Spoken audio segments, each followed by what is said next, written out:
So this is sort of the final video, the catch-all video, things I've forgotten to mention in some of the others, and just some of the things that we've learned through our experience RVing. We've been doing this for quite a long time. We have, figured out what works, what doesn't work, and we think that we've sort of figured things out. Obviously, there's always room for improvement, but I'm just going to go through a quick list here. First one is, I think we mentioned this, is if you're in a place where they have bathrooms, I suggest you use the bathrooms of the local facility. You'll be a lot happier if you do that. Maybe not while you're walking there, but for the rest of the day you will be, or until you dump next time. If you're in a place and it's nice and the weather is good, we always set up outside and spend most of our time outside during the daytime. Once the sun goes down and it gets a bit cooler, if we don't have a fire, then we come in, but obviously that's totally up to you on what you do. But that's based on our experience. It gives you obviously a lot more room. And let's see, if you are plugged in, I suggest instead of using the heat pump or the furnace that you use that small baseboard heater. It provides plenty of heat to keep you nice and warm inside. If you do need extra heat, then use the heat pump, but I think you'll find it pretty noisy. Next thing, if you are, when you're going to bed and you want to set the furnace, if you're in a place where there's no power and you're going to be running on the batteries and propane, then we set our temperature to be 50 degrees. That seems cool, but underneath a down comforter with a blanket on top, it's really quite comfortable.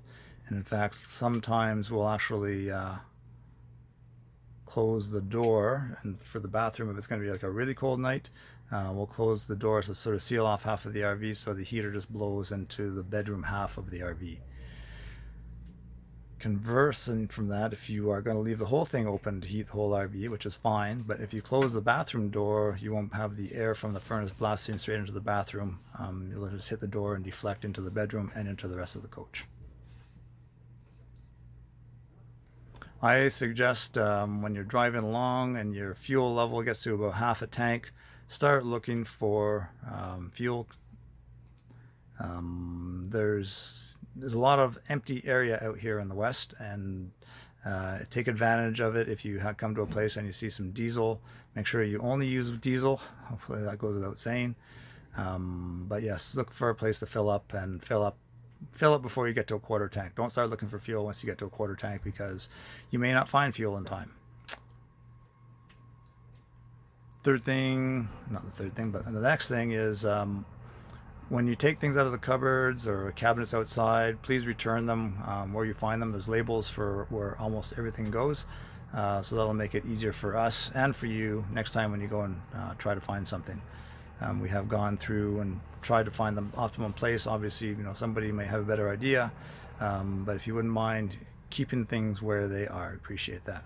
We do Airbnb with our place, and whenever we come back, there's always stuff all over the place, and we never know where to find anything.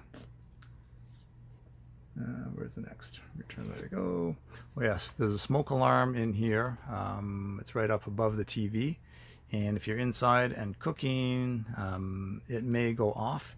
If it does, you can pop it open and take the battery out, but just make sure, I guess, that you put it back in.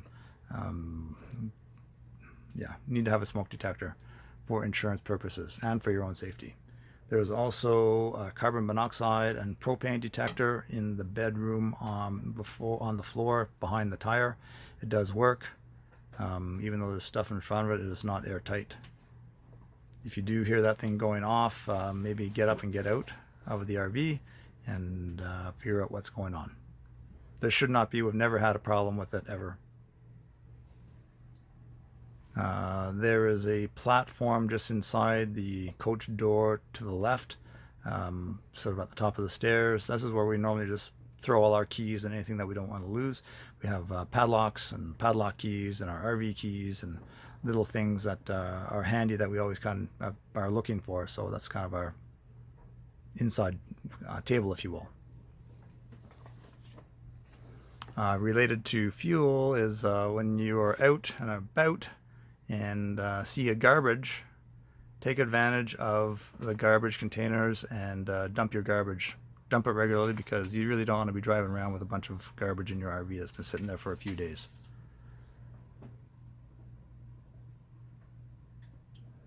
If you're set up in an RV place, an RV park, or a campground somewhere, and you're in an area with a bunch of tents around, try not to use a generator. A lot of the tenters are out there because they want some peace and quiet. If you do need to run your generator, run the microwave for a few minutes, I guess that's fine, but don't leave it running for hours at a time. Try and be a good neighbor. And speaking of that, when you get to a site and if you see some bits of trash around, please don't hesitate to pick that up. Be a good steward, and hopefully leave the place cleaner than when you found it. The next people coming after you appreciate that. And if you have a campfire pit, please don't put any garbage, eggshells, cigarette butts, anything like that into the fire pits unless you burn them yourself. Don't leave them there and expect the next person to burn them.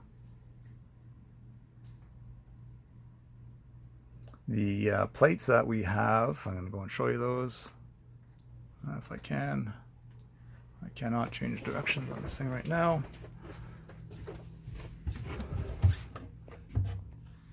These colored plates and bowls here and here are not microwave safe. If you put them in the microwave, they get hot, they get soft, they give off nasty stuff.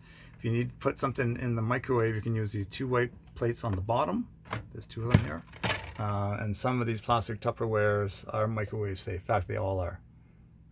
These came with microwave meals, and these are all microwave safe, I believe. You can double check by looking on the bottom of the container. Oops. Last thing that I can think of is when you're driving around, might be a nice day. I would suggest not driving with the your side windows open. For a few minutes it's okay, but you'll find, as we usually do, that you're going to start to smell the holding tank. For whatever reason, when the windows are open, it creates a backdraft and sucks air from one of the vents into the RV, and it gets a little bit nasty. So if it's hot inside, leave the windows up and turn on the cab air conditioning. And that is all I can think of for now. I'm going to put this on pause until I can think of something else if there is anything, and if not, enjoy your trip.